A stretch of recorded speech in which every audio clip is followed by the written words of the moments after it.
c'est pratiquement impossible. Nous avions tantôt parlé de lourdeurs administratives, de tracasseries et tout ce qui va, dont sont victimes toutes les populations, toutes les couches de nos populations sont victimes de souvent certaines lenteurs au niveau de l'administration, mais seule la digitalisation, le numérique peut nous permettre de faire un bond significatif, d'offrir des services rapides et donc à moindre coût et de faire une économie d'échelle besoin aujourd'hui du numérique pour pouvoir avancer. Nous parlons donc de pays qui aujourd'hui cherchent à combattre un phénomène qui gangrène l'Afrique tout entière. Je ne dirais pas le Burkina, qui gangrène l'Afrique tout entière, la corruption. Nous ne pouvons pas lutter contre la corruption sans intégrer le volet digital. Si nous voulons effectivement lutter contre la corruption, il va falloir qu'on accepte de digitaliser beaucoup de procédures, qu'on accepte donc le numérique dans tout ce que nous faisons dans l'administration. Et c'est la seule façon de pouvoir lutter contre la corruption. Et notre pays en a besoin.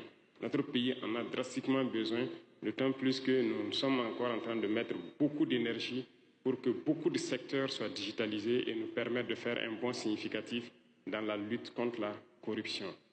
Et je vous invite donc à continuer dans ce sens, à intégrer, à fédérer tous les ministères sur les différentes plateformes que vous êtes en train de développer pour que cette lutte contre la corruption voit donc un grand avancement dans les 2-3 ans à venir.